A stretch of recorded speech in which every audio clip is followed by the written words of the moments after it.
Why? I don't Why know. would you get expensive chips and then get the cheapest flavor? Because salt and vinegar, when it's really expensive, they'll do like a Himalayan. balsamic. They'll do like a Himalayan Himalayan salt and balsamic, and vinegar. it's good, dude. Hey guys, welcome back to the Arthritis Podcast, official podcast of digital and creative media works for each week. We take some from pop culture, try to break it down to better understand it. My name is David. My name is Ben. I've noticed that my ability to coherently articulate the introduction to our program is getting progressively worse, like the longer we do the show. Fluctuates. Yeah, some You have weeks some I nail good it. weeks. You have some real fucking horrible weeks. Like that started off pretty bad, and then I was like, I'm just gonna power through it. You pulled it. I thought Yeah. you were going to restart it, to be honest. Oh, like go from the thought top. you were gonna go Yeah, I thought about it, but then I was like, you know what? I don't really give a shit. All right. People they David doesn't really give a shit. Yeah, Put they- that on a t-shirt and sell put it. that you could, but I feel like wearing a t-shirt with a swear word on it is like an edgelord kind of. Yeah. That's like It's the like hardest so thing. hardcore, Yeah. man. It's like could you don't There's have a lot to put of there's a fuck lot in of your really sweater. cool like Jim Sterling t-shirts, but they all have swear words on them. It's like You're because like, all of his catchphrases have Yeah. swear words. like, I'm in over the them. age of 18. I can't wear one. Yeah. I feel like either you have to be a kid or a real asshole, Yeah. and like you don't want to Unfortunately, self-identify. I'm neither of those. Little Uh, asterisk citation needed Wikipedia thing. yeah, that's what it's. Yeah. Yeah, citation. Yeah, exactly. But this week, Ben's dying. By the way, if you couldn't tell. I am sick. but- So I'm not going to talk much. This is a David Yeah. episode, just the David. But one of the nice things about this week has been that I finally got to play something that I thought I hated, and then maybe I've changed my mind a bit. Because this week we're talking about the challenge of No Man's Sky. Oh my god. Hello, games. Hello games. Hello, Hello? Sean. Is it Murray, me you're looking for? the man, the myth, the absolute fucking dropkick of a PR He person. the funny thing about Sean Murray is I think in the 2 years since the game has come out, he has entirely redeemed himself as a person just by being a really interesting online presence. I don't know if you follow him on Twitter. I do not follow him. But on you Twitter. should. It's kind of I love his unbridled positivity in the face of every he Well, is one of those guys who is just so fucking positive. Like it doesn't matter what it's about. Like he's just like doesn't have a cynical bone in his body, and I kind of love that. That was really funny because when the game was released and they were sort of going through this shitstorm when the when the first two players got to the same planet and like couldn't see each other, they were like, okay, that confirms that there's no multiplayer. Mm-hmm. When people asked him, his first response, instead of sort of going like corporate, which he should have, and going Yeah. like, multiplayer isn't implemented, yeah, blah blah blah blah. He was just like, oh wow, I didn't expect two people to find each other on the first day. That's crazy. You're blowing my mind. And people took the absolute I know. piss out of him I love because it. of that.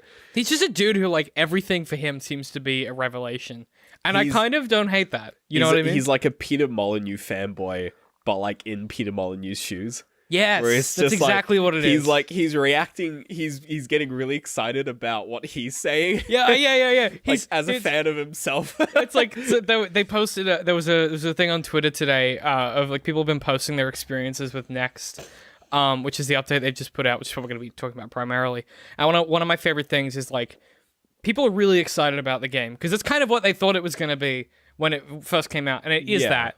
And like it's really cool and fun At and least interesting. it's more like, It's closer to what it's closer. people imagined in their head. Yeah. We'll talk about some of the fundamental problems with the game structure in a minute, but one thing that I really liked is people building really cool bases and then tweeting them at Sean Murray Yeah. and him being like genuinely ecstatic that people are building cool things. And I'm He's like, he's- people playing my video yeah, game, it's like- holy shit. He's like a kid in a candy store. I fucking Yeah. love it. I love that like, you can be a grown adult in an industry that Sony tried to corrupt your company and make you into something you want, and then still be like, they made a really cool base. Like I Yeah. love that he hasn't given in to the crushing despair that the rest of us feel. He gets called a soy boy a lot Why? by like the alt-right. Oh, is he a bit just- do they think he's a bit crunchy and granola-y? and Yeah, they think he's a bit of a cuck. stuff? Right. Yeah. What is Soy Boy is like, what is that? I don't want to get into it, but 'Kay. soy boy is just Give me the shorthand. I don't know the lingo.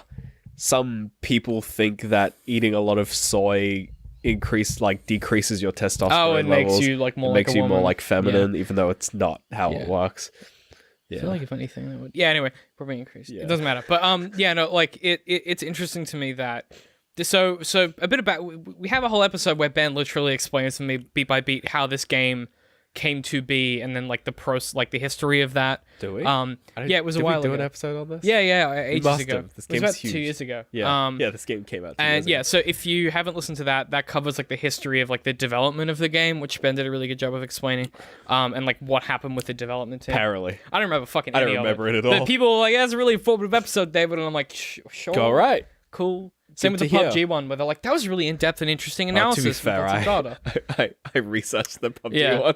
There's a few episodes that we've done of the show where I'm like, I'm really impressed by like how well we executed it It's just because like, of research. Then other ones where I'm like, I'm really impressed with how well we executed that because of with like zero fucking yeah, research. with no research, but because it was like a personal thing. But I like having both. But this one is going to be kind of both Kind of because mishmash. I've been thinking about this game a lot, right? Because they were like, hey, No Man's Sky Next is coming out. It's got multiplayer, which is a big thing that people wanted from No Man's Sky. And the whole time in my head, I was like, this is basically just like Space Engineers and What's that game called? Astroneers? No. no, that's- Astroneers, yeah. Yeah, like this. Astronomeers, I don't know. Yeah, whatever. However you say it. Like this game, No Man's Sky Next, like the update, like the game that they were trying to make before they published Yeah. the game. It reminds me a lot of games that have come out since that have been cool and interesting ideas, but haven't really worked. Well, like the Next is really interesting because when No Man's Sky like came out, or when it was sort of being advertised, it wasn't being advertised as like a survival game. It was just being advertised as like, go and adventure in the stars. Like that was the video game. Yeah, and it's like- and you know, people would ask like, what do you do? Like, what do you do in No Man's Sky? And like some people sort of figured out it's just like it's probably a survival game. Yeah. But But and the it's- game and when No Man's Sky came out, it was just a really really bad survival game. Well, because it's not a survival game.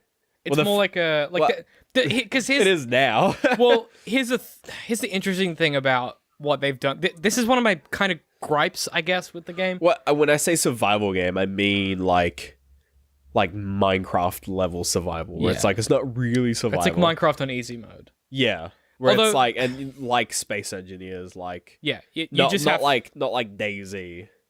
though. If you play No Man's Sky on survival mode, it is basically like that. Oh, there's a survival mode? Yeah, there's like so you because you joined my game, you What didn't mode did we see the play different with? options. Yeah. But there's like I played on the standard difficulty Okay, where it's like right. how you're supposed to play. Yeah. But there's like a creative mode and like a hardcore mode and like a survival mode. Oh yeah.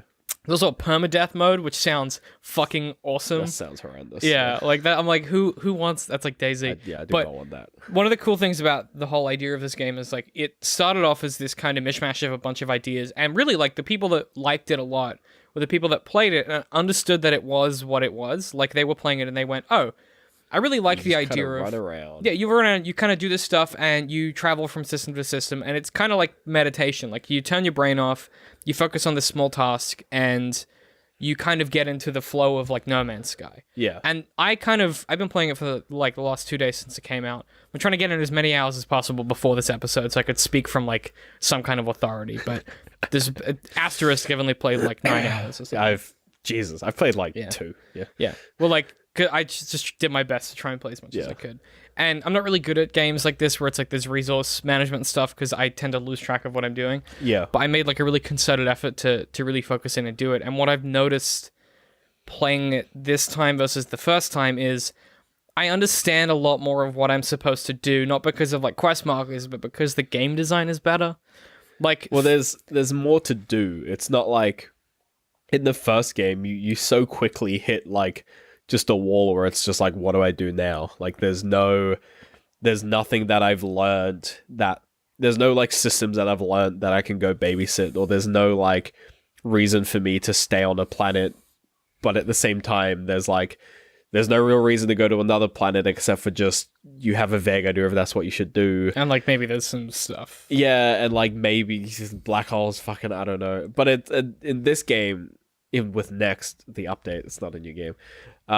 There's sort of you have like those small systems where it's like you can get fucking refined materials and you can build a base and you can. Yeah. I mean, you could I find it's really funny because I looked at like the patch notes for 1.5, which is what Next is, and it's like 3 things.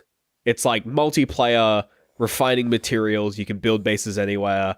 Graphical updates. That's it. And I was like, no, there's definitely more since I played it. Well, and because what this is the culmination of like Foundation update, the fucking whatever. There's been like 5 updates that I've just been like, no, I'm not playing it.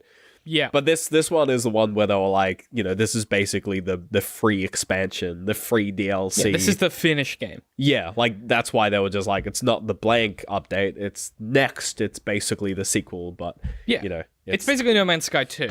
Like the first one was like a tech demo. This is like the finished. Well, product. it's like the first one was like Minecraft Classic, and this is like Minecraft Alpha. Yeah, exactly. Because it's still very much an alpha. It has a vibe of like there is like unfinished bits to it. I mean, I crashed a desktop once, so I mean, I got the full No Man's Sky experience. Yeah.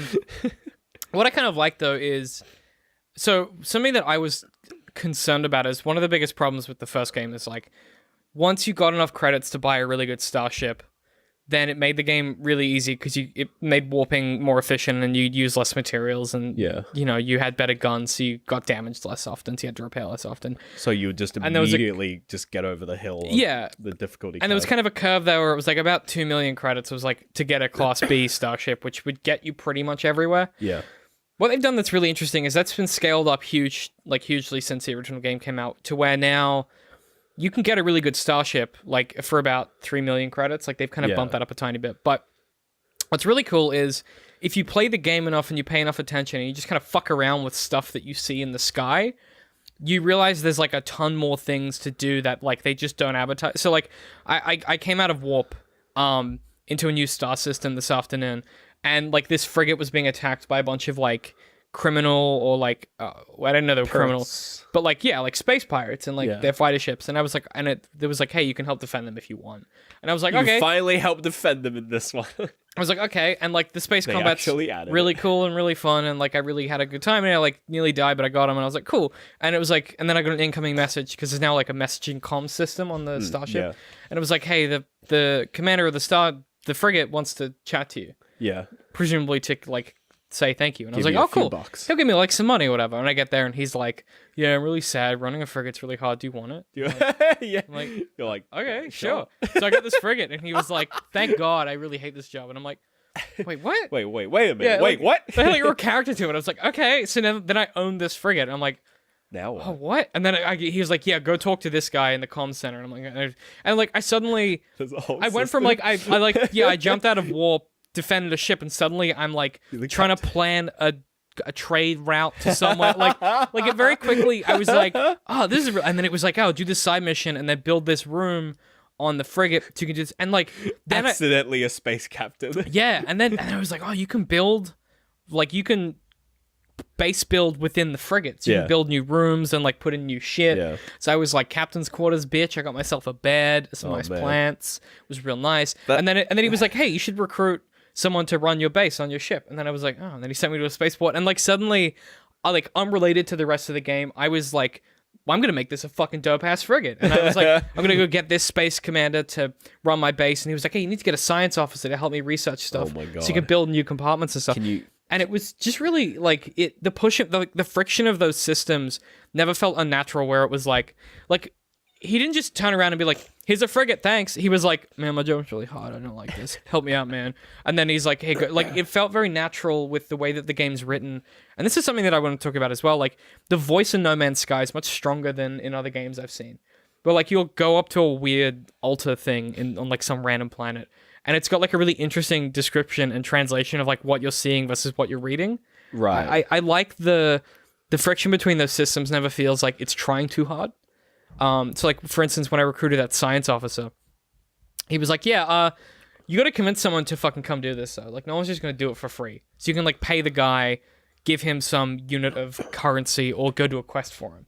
And I was like, well, I've got dick loads of copper, so I'm going to give him like 500 copper. And he comes along and helps me out. And then instead of what I was expecting, which was him to be like, hey, go recruit this person. Like, I was expecting to be like, recruit your 10 officers and then your base is finished. He was like, no, go to the star system and get me ammonia. Get me 250 of them. I was like, what? Why? It's like, I just want it. Yeah, he was like, I need it for my research. And I was like, what research? And he was like, just, because I didn't speak his language. Like, I didn't know what he was saying. Right. But I was like, even that's cool. Where I'm like, I guess I'm just gonna do it. Like that to me is kind of fun. Whereas other games would be like, well, you got the guy, so go get the 250 ammonia to build the thing. Whereas it's got like enough in context stuff where if you don't have enough of that language, you just kind of have to trust the person that you've hired. And that to me, like, I imagine that would annoy some people, but I like how immersed I get in that. Yeah. Like those systems never feel. We talked about it with the VR table tennis one. They like the levels of abstraction. Like I don't have to abstract and be like, well, I'm playing a video game. I was like, this guy who works for me in this universe needs this thing, but can't actually communicate it. So why would I know why he needs it if I can't read if I don't speak his language? Yeah, true. Which I kind of like. They'd just be like, you have a vague idea that he needs it for this. You're like, no, fuck off. Yeah, he puts it into your terminal and gestures at you with urgency. Yeah. And you're like, all right. You could tell him no or yes, and I'm like, I don't know what. I guess. Like, you're like, I guess. Yeah, and that's kind of. I don't know. I'm not seeing many games toying around with that level of abstraction where it's like in other games you get the quest, like say like a Skyrim, you get someone's like, hey, they stole my claw, like that mission in Riverwood, where the shopkeeper's like, they stole my golden claw, go to the Bleak Falls Barrow to your first dungeon. Oh, yeah. Yeah, and you're like, Baby's first dungeon. I'm gonna go to my first dungeon with Draugr and kill them, and then get the dragon shell, and I'm gonna come back. There's a couple of bandits on the way, and it's important for your quest because that's how you find out you're a dragonborn. You can read and absorb the words on the wall, and it's like, okay, cool. Well, I don't hate that, but it very much feels like he turns around and he's like, you played a second time. Yeah, you're in the shop. You're like, I don't have time for this shit. You're like, I don't want to. You can just tell him no and then go steal his dragon claw, but like, it has an element of him being like, hi, traveler, would you like to get your first quest for your first dungeon? Like, whereas I feel very much with No Man's Sky, even the main quest, you don't know what the fuck's going on half the time because most of the people don't speak your language or they're like anomalous travelers outside of time and space who don't really care what you want and who are just like, here's some warp fuel, go to the center of the universe if you want, but also you can do this other thing, which is the Atlas Road thing, which is kind of cool. So like, yeah, it just doesn't. I mean, have they changed the center of the universe thing? Because I know in the original game, the quote unquote ending of No Man's Sky was complete horseshit. I don't know how that works now, but I feel like they have to have fixed it. I assume they must have, but I feel like the impetus for that is more interesting now because previously you just could. That was the main quest. Yeah, is you get to the center of the universe, but now there's like 3 or 4 branching options with what you can do with that, like the Atlas stuff. So one of them is like instead of trying to get to the center of the universe and like going through a black hole to shortcut it. Yeah. You can do like the Atlas version of that, which is like you try and collect everything you can to gain like omniscience, basically. Like you want to become a god Jesus. Or whatever. But then there's also a third storyline to do with these kind of like weird flesh portal things that you notice on certain planets. Very much like interface. That's my favorite 2 words put together. I went into Flesh this portal. I went into this building and I was like, oh no. Oh sweet dear God. It was like abandoned building. And I was like, cool, maybe minerals and resources. And I go in and it's like there's like weird flesh creeping off the walls and I'm like, like I open the terminal and it's like log corrupted. I'm like reading like fragments of this log. And at one point it was like, blah, blah, blah, blah, blah, blah, blah. And it gave me coordinates to like a crashed ship that had like sent them a distress signal. So I followed that.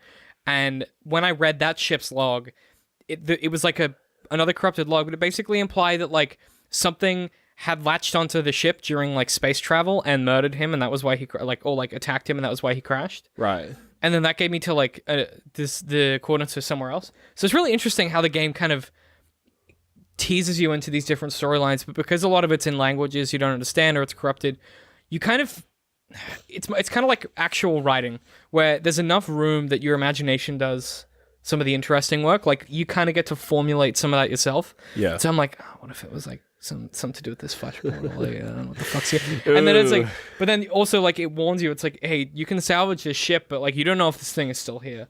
I was like, I'm good. I'm gonna go. I'm fine. You keep it. I'm good. It's the kind of thing where it's like if a game is ever like, you could salvage the ship, but like they might still be here. It's like there's a 99% chance that clicking yes is just like boss battle. Yeah.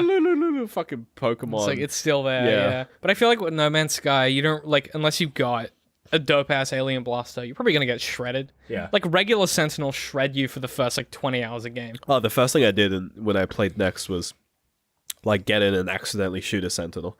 And I was like, why did I fucking do that? I know what they do. But your brain was like, My brain was just, that's the thing, shoot it. panic. You went into like video game mode where you're like, there's a baddie. It's like it was like Doom or something. I was just like, it's a fun. Actually, no, I think it was gonna. I think because I'd played it after I'd been playing a bit of Warframe. My brain was just like, there's a robot flying in the air and fucking shoot it. Yeah. I love that. There's like a third person, so my brain was just like, space ninjas. Yeah, it was like, do the flippy shooting. Do the flip and shoot the thing in the air. That's funny. And then I was like, wait a minute, this isn't Warframe. I slowly run away. Yeah, run away and forget how to escape stuff in that game, which I'm still bad at. Digging a tunnel is apparently the best way to do it. I mean, you patch it up above you, patch it hide. The gross blobs. Like a bitch. I think that's there's parts of this game that every now and then I'm reminded that it's No Man's Sky, and I get like flashbacks to when we played it, and it's a weird feeling because like there's enough. It almost feels like that some parts they've like legitimately polished, like some things they've actually like fixed, they've made better. But then like a lot of parts, it's just the same shit. That's from the first game. That's the biggest issue. From the original game. Like the digging is just horrendous. Like it's so ugly and it just leaves these like disgusting fucking like inverse tumors on the ground. That's what reminds me. That's and why then you try to fill them up and you just get actual tumors. There's not like a button you hit which auto levels stuff, which is really annoying. Fixes the fucking ground. Which like you should put that in your game if you you have like give me flat ground. Yeah. That should be something that you can do. But then like then there's other stuff which I look at and I'm like, wow, that's actually really innovative for like any game. So like a good example is like the base building, right? So you can build bases literally anywhere. If you throw a base computer down, you just build it. And like they were like, oh yeah, anywhere. And I was like, yeah, but people say that. And they were like, no, fucking anywhere. And then I jumped in. I spent about 20 minutes this afternoon jumping into random people's worlds because you can just join random online games. And like this dude's base was nearby, so I went and checked it out. He had just like this fucking underwater base. He just like was on an ocean planet and had a base that was like at the bottom of this chasm.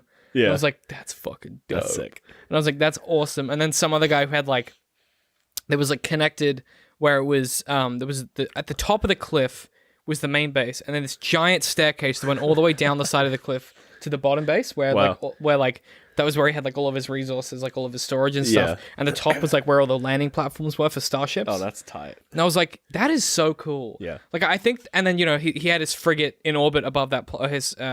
Not the frigate, the freighter in orbit above. I think the freighter's the big one. One of them's the big one. He had a giant starship orbiting that planet. Jesus Christ. Which was then he was then using it to transfer his different starships down to that planet to then offload different resources to put into this like conveyor belt he built. Oh my god. And it was like I just checked it out. I was like, I meant to take screenshots, but I was so impressed that I fucking forgot.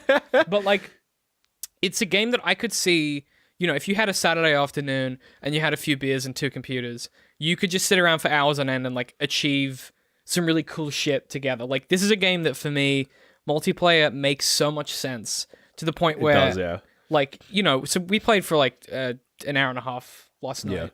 And that was really fun. But I was like, man, if you get through the tutorial shit and you get to like when you both have a frigate. You sort of had the freedom, yeah. Yeah, and you've both got like a decent starship. Because I still haven't been able to buy a new starship because I just don't have enough credits. But like that to me is when the game gets really interesting. Because then you go, well, park your starship in my frigate. We'll warp to the next system, find a planet, build a base, have a good time. Yeah. That to me is like the value in this game. Or we just fucking hang out the frigate and we build really cool shit in the frigate. Like there's some interesting options that this game has that I haven't really seen anywhere. Like Space Engineers is dope and I really like that game, but it had that feeling of being like, it's super finicky. Like you really have to fuck around to make a ship work. Yeah, and you have to know enough about actual physics and repairing stuff. Like you have to actually like it's the difference between like in Minecraft, when you're just building a house, you're just sort of just applying creativity to build the house. Yeah. And if you're doing like a more advanced thing with like the feed the beast or whatever, it's like then you're sort of applying like logic and thinking about the process. Mm-hmm. Like that's like Space Engineers. It's like you have to do both at the same time. It's like because there's no level of abstraction. Yeah, because it's like you have to also create. You have to like make the ship look good because it's basically your house. But at the same time, it has to be functional. and have all the right boosters in the right fucking place. And it's like you having one or the other. You kind of want you like having them both at the same time. It's like that's good for like if you really just want to like have that kind of game, that kind of like simulation that kind of thing. No, that is exact. You hit the nail on the head. It's sim versus like just kind of creative. well, goofing. versus like a game. Yeah. Like, because for me, this is gonna be like an unpopular opinion, but like, there's only like very few simulators that I actually enjoy. Like, I appreciate sims, and when I see a really cool sim, I'm like, oh, it's really cool and really dope, and like I like the idea behind that. But we talked about this so many times with like the games that we played when we were doing Let's Plays. Like, I can't play a sim by myself because I get too immersed in the world. I forget that I'm supposed to collect 24 Beelzebubbles or whatever. And Ben's like, get the fucking Beelzebubbles. Why are you going off in that direction? Right, yeah. You know, and you get mad at me because I'm not doing the right thing because I'm like, but that's a pretty shiny thing. And you're like, get the Beelzebubbles. The Like, you know, Beelzebubbles, yeah. there's so Beelzebubble simulator. but for me, No Man's Sky is the perfect balance. It's like that Minecraft balance where I understand enough of how the game works and enough of it's intuitive that if I ever get lost, I just open up my inventory and I click on something and I go, what am I trying to craft? And when you craft something that's really cool and when you achieve the thing you were looking to do, it never feels like... So Minecraft has a tendency to be like, you do the thing for the sake of doing the thing. Right. Which is what I love about Minecraft. So like if you're talking about like, so you know, the old school Minecrafters, like B00 for instance, or like Kurt J. Mac, where it's like they appreciated the game because they liked playing the game. And that was it. Like there was no like they were like, you know, B00 is like one of the best builders in the world in Minecraft because he understands like architecture and he went to art classes and he learned how to make stuff look good in that game. I feel like No Man's Sky is very much going to be the same thing for me. We're like, we might only play this game for like the next month or 2 months. Oh, guaranteed. But for me, it's going to be one of those games where like we can just hang out and do shit together. Just fuck around. Yeah, like there's something about the idea of like when it's competitive, where it's like high paced or what. Like I like chill. Like I feel like Fallout 76. All we're gonna do is like build some sweet shit. Yeah. Because I don't give a shit about fighting monsters. I don't want to nuke places. Yeah, That I just sounds want bad. to sit around and like make some chems and build a dope ass It's like campsite. it's like if PUBG was just like purely co-op or like PvE. Yeah, It's if just like- PUBG was purely co-op and there was no There was threat. no or maybe no threat, but like the threat was very easy to overcome, and there was no other people. It was just like you would just win every game because it's just like Maybe congratulations. I feel like they made this game for me. Like it's just a chill out, yeah, meditative, like fucking hang up your brain for a minute, Hang out stop with some analyzing pals. stuff, keep forgetting what you're trying to build, and then make some cool shit. Well, I was playing it when I was playing it with you first. I was at my computer, but then when I didn't have a mic or a keyboard, I was playing it in my living room on my TV with the Steam controller Oh yeah, through the Steam Link, and it's like it translates so well, like just as it's a awesome. real chill, sitting in the lounge. I could see this Just game like- being like, well, because I'm gonna Steam Link for this TV. Yeah, And I got EB Games are holding one for me. I just haven't been to them yet. But like, I could imagine like sitting on this couch with a controller. I got that janky ass jack-in thing with my Xbox controller where it's a keyboard. that jack off thing The where it's fucking you jack it in the bottom and you it's got jack the it off fucking and whole it- keyboard. and the keyboard comes out. Yeah, Yeah. No, I know what you're talking about. Yeah, but yeah. I don't know what they're called, but like Like the keyboard plug-in. Yeah. yeah. I don't know if that'll work. What'll connect to my computer. Oh, really? Yeah. Huh. I got a on There you my go. Xbox One controller. I got that dongle thing.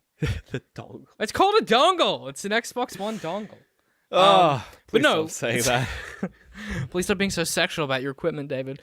But no, like it for me, I think, you know, when you're talking about like what makes a video game work, if the game's objective is to immerse you such that you stop caring enough about everything else that's going on that you're able to like let your mind relax and you just have like to like enjoy yourself, not in like a say it's like a narrative game.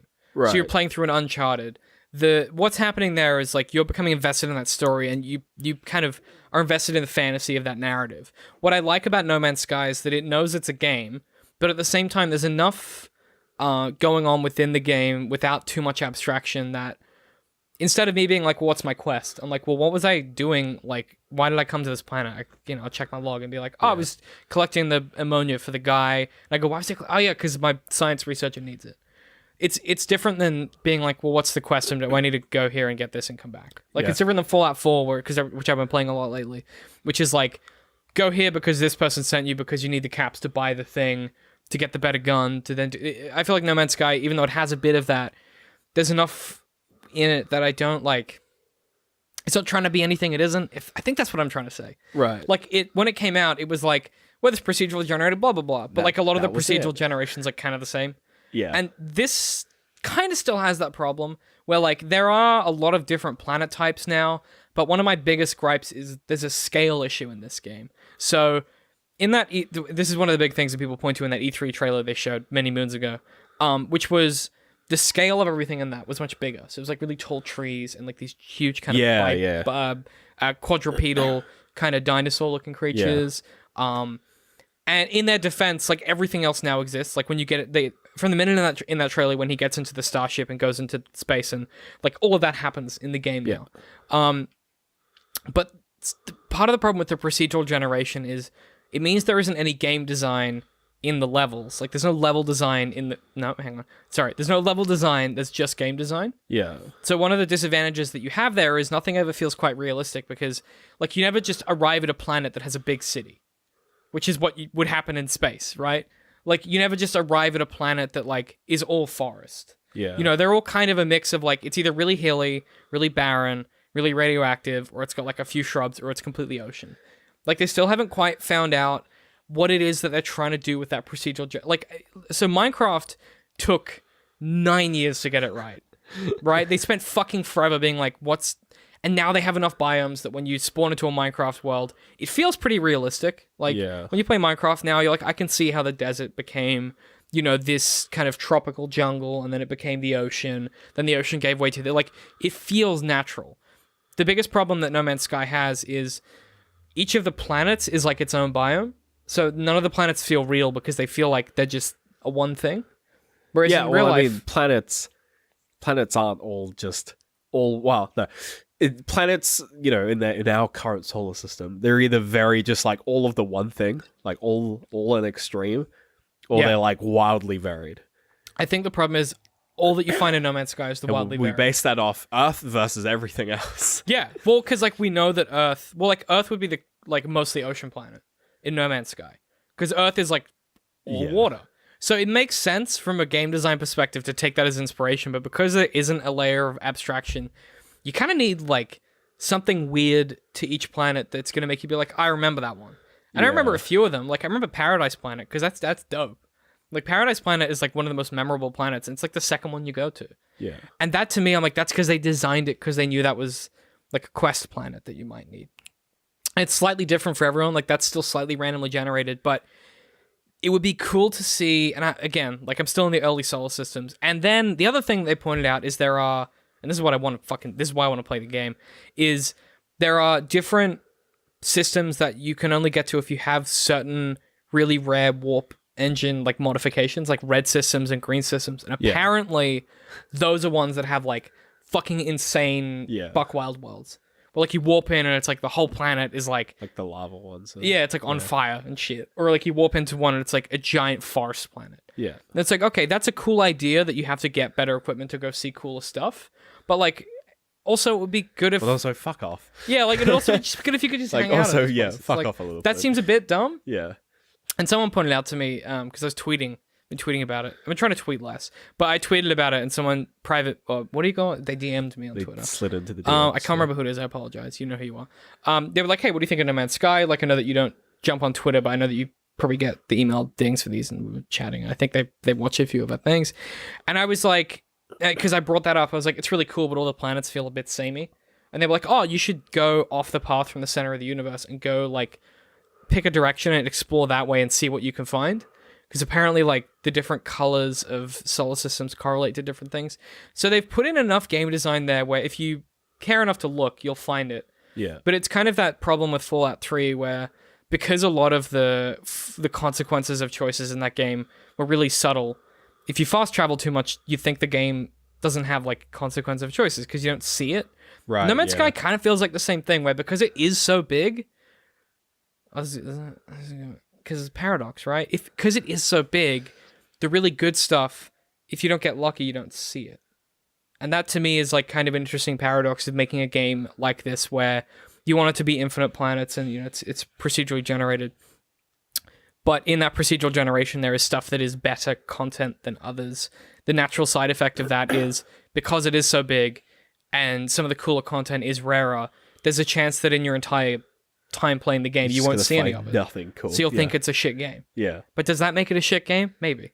Like that's a complicated discourse to try and have about video games because Makes it a slightly shittier game. because that's not something that you have in other media. Like if you watch a film and you go, "Well, that was shit," and someone goes, "No, rewatch it." You can rewatch it and they go, "Yeah, check that out. Look at all these nuances you missed." And you go, Yeah. "Oh, this is a really cool film." Whereas games, like because it is a singular experience that you're having, that's a complicated thing to try and even like talk about. Like, yeah, well, my experience in this procedurally generated thing was worse than yours. Does that mean that procedural generation is bad, or just that we had a different experience? And it's also that, like, with something like No Man's Sky, with, like, the film, it's just like, yeah, just go rewatch the film, and here's the points where it's good. With, like, No Man's Sky, it's just like, oh, just play for some more.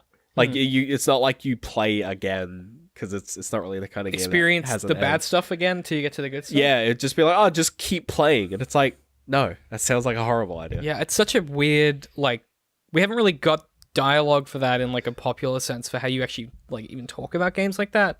Which you Yeah. think we would because Minecraft exists. I mean, we do, but it's like, it's usually super banal. It's just like, oh, just play some more. Oh, it got an update now. It's really good. Oh, Right. oh, install these mods.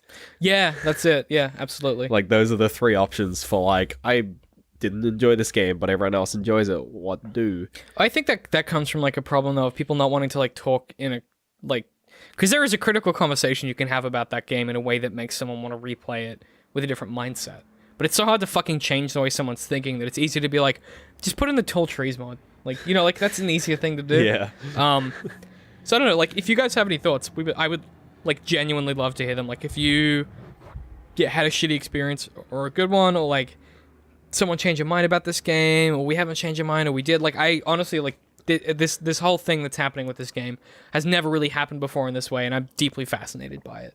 And I can't stop thinking about how weird this is. This is the first time I've seen on Steam a game be like overall mostly negative in terms of the reviews, and then like recent mostly positive. Super positive, and being on the top sellers. It's normally like the complete opposite. It's like overall mostly positive, and then like recently fucking everyone hates it. because everyone watched the same video essay, and they were like, we hate Fallout New Vegas, or whatever it is, Or like they did something to one person. They updated the game and they've ruined it. They removed the camel toe from PUBG. I'm going to give it a bad review. Although that being said, the only other game I can think of that's had a similar trajectory would be like The Division, which started off mostly negative. The Division, Warframe, Yeah. although that wasn't on Steam when it happened. I think it's really ambitious games that then actually deliver on that ambitiousness, and then they it's go, usually after like a good 2 years. and they're like, we did it, and everyone's like, well, we're not going to Everyone's like, thank you really? because you promised you were going to do it at the start. yeah, it's weird. a weird one. But I would love. I'm probably going to keep playing this even if no one else plays with me, because like I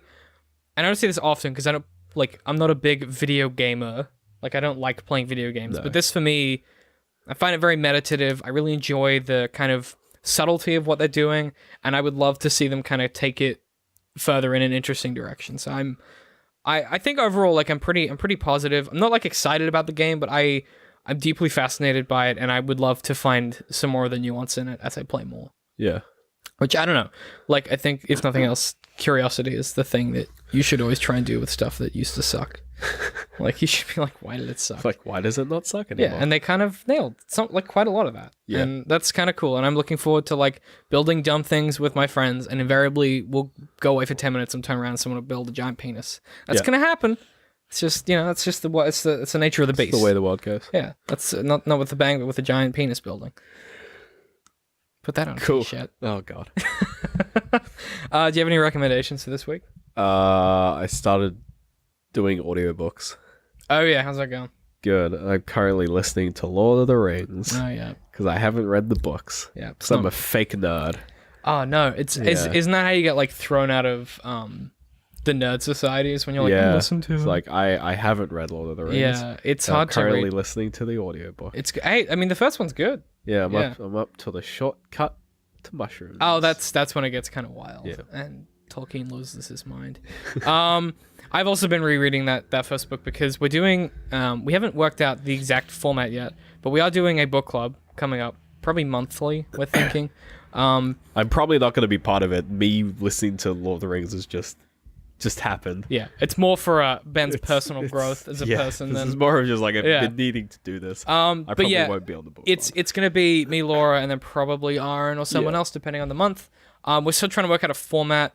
There'll be a post for our Patreon subscribers where I'm probably gonna do a video actually, where I just want to talk about like the concepts and ideas I have and get you guys to kind of give me some feedback on that.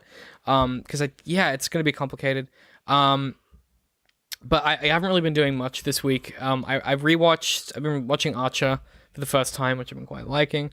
I've also started rewatching Mad Men because that show is so fucking good. I need to watch it. Like I've been saying that. I think every time you mention it, I say one of the best TV shows of all time. Yeah. Like it's better than.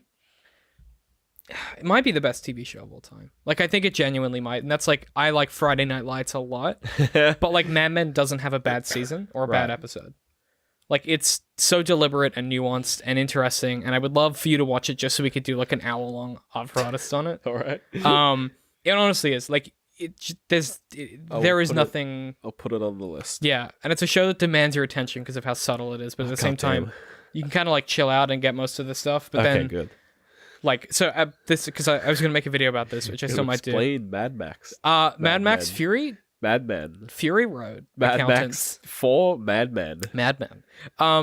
So there's so like as an example, which I was Mad Max is now a female, and the entire supporting cast are males.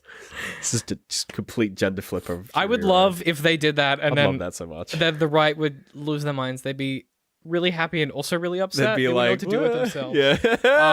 But no, like as a quick example, I know this episode's going on, but there's an episode at the start of season 3 where one of the characters, who's like the head of the art department, finds out that one of his employees is gay, because they're in this hotel on like a work trip, Sure. and they're both cheating on their wives. But one of the art directors is cheating with a woman, and there's like a fire escape, like there's a fire alarm, so they leave the building, and the art director sees his employee with this man who he's having sex with. And they have a conversation on the plane back where the art director asks his employee about something else entirely. It's like an idea he has for the ad campaign. And there's no explicit overtone that he's telling his employee that he knows he's gay, but it comes through in the subtext of the conversation in such an interesting and deliberate way where I'm like, how did they do that? Like, it is so well made and like so well executed on. And I think like if it's one of the shows I think you have to watch before you die, which I don't say often, but like I think it genuinely is like a piece of fucking art. better watch it quick. Yeah, Time's ticking I was away. gonna say tick tick, bitch. I'm out of here soon. But no, yeah, I don't. That's it. Just Mad Men. Go watch fucking Mad Men. If I didn't give it to you, I don't know the fuck. Go watch it. Stop looking at me. Go watch it. But as always, where can people find us, Ben? Facebook, DCM Works Social, YouTube, YouTube.com/DCM Works, Twitter, at DCM_Works, Patreon. Patreon.com/DCM Works. That's it. Yeah, that's it. My No book's plug. out. I'm plugging my book again. Here's the plug. You can buy my book. It's going to be in these for a while. Maynardtrigg.com. It's like a young adult fiction, sci-fi, steampunk adventure story. It's pretty dark. It's kind of like Fallout meets Firefly meets like my own depressed fucking fantasy of like, what if world was really bad? MyTwistedMind.tumblr.com. Yeah, hashtag Wattpad, hashtag fanfic hero. No, I think if you like a lot of the stuff that we talk about, you'll appreciate a lot of the stuff in the book. It's fun, it's interesting, it's got some nuance, and it's worth a second read as well, because there's a lot of subtext in it. You can buy that at maynardtrigg.com. If you use the offer code AFAPOD at checkout, you get 15% off the ebook. I checked it this week. You get 15% off the ebook, which gives you the PDF, or you can buy it on Amazon. It's on iBooks. It's on all the places you'd expect, and the audiobook will be coming out sometime in the next month or so. We're in the middle of editing that one up to finish it off, so if you prefer to listen to it, you can do that soon. But to everyone that's bought it, and to the Patreons who got their signed copies, thank you for all of your support. Really appreciate it. And yeah, you can buy that there. And also, if you're a Patreon, you can get an access. Well, fuck that up. You can get access and only one. You can get access to a discount code that means that when you buy the paperback on our website, you also get the ebook for free, which is a Patreon bonus exclusive. So you can do that if you're a Patreon. They know that, but I'm just saying for anyone else keeping a score at home. But otherwise, if you want to follow us individually, I'm at DCM I Hate Pie. I'm at Literal Citrus. We will see you guys next week. Someone right at the door right now who knocked literally in the last like 5 seconds of the episode.